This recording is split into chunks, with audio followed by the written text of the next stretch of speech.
The following is an excerpt from my own private memoirs regarding a series of events that happened on my trip to Sumatra in the South Seas.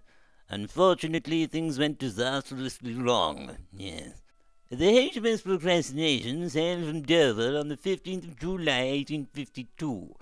A couple of years before that, she had been stationed on Abyssinia and still had some dogs aboard. We also had 150 barrels of brandy, 300 rifles, and an orangutan who was camel shy going by the name of Wesley. The skipper was a Scotsman called Davis, who was rather inept and managed to mix up the letters N and S on the compass, resulting in some great consternation further ahead. The dogs themselves are quite splendid fellows, partial to barking and doing other doggy-like matters, and generally making a mess around the place. The first indication that something was amiss was when we embarked ourselves upon a whaling station.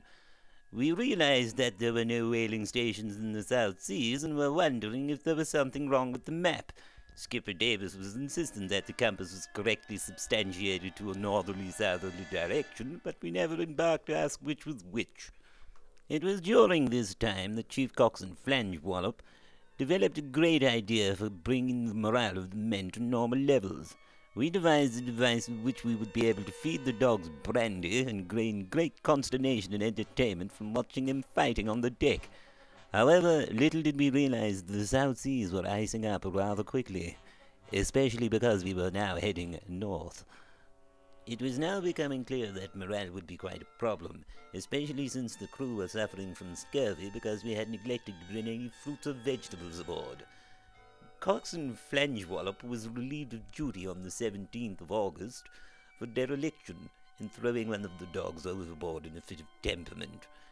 Lamentably, by this stage, some of the crew had succumbed to madness and were indulging in sexual practices with both each other and the dogs. It soon became apparent that we were not in the South Seas and we were actually stuck in the Arctic. I took it onto myself to captain the ship and make sure that the crew would arrive home safely. However, a great distemper was carried in my heart. Soon we were entombed in the ice floe, and I decided that to boost morale it would necessitate an indulgence of brandy quaffage. I tasked some of the non-commissioned officers with duties of collecting ice for drinking the brandy, as it would be an offence to one's palate to have it neat. Some of them were very splendid fellows, and some of them steerage class, but all good men. Another effort I had to boost morale was the indulgence in competitions of gentlemen's moustachery and naked wrestling.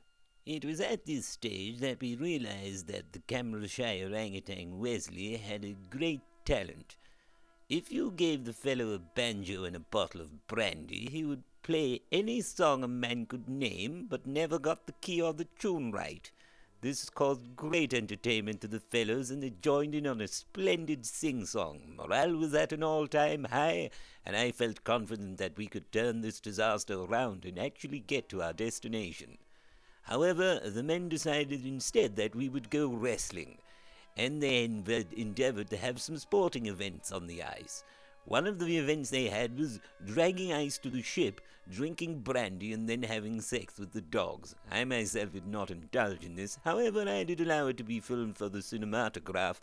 Unfortunately, that footage is not included in this film.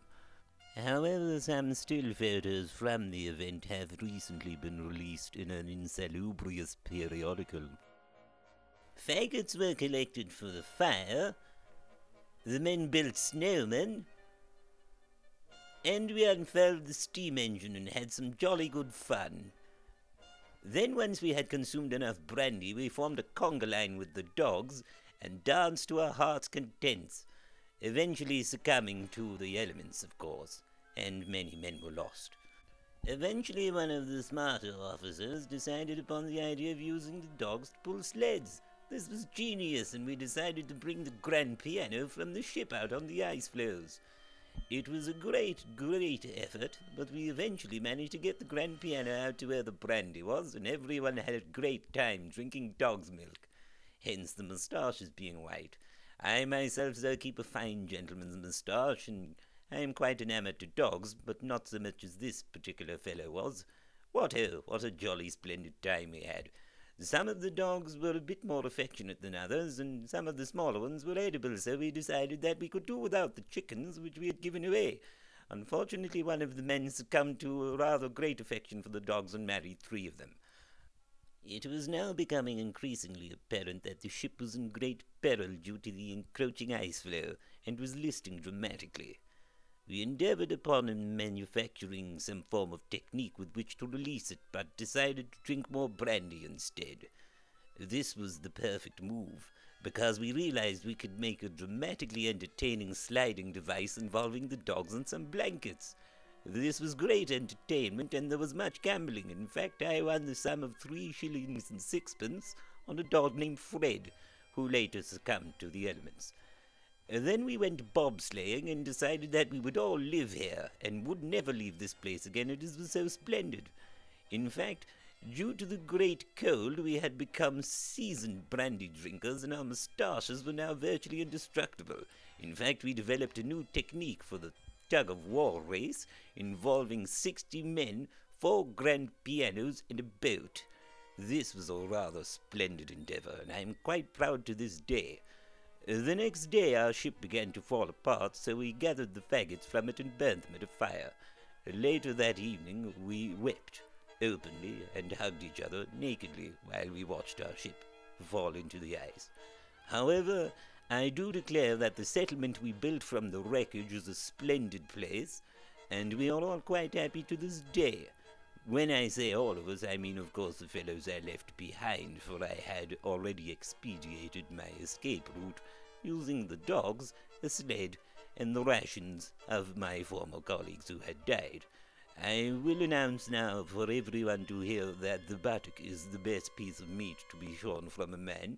The hand itself is a bit like a chicken wing. Splendid.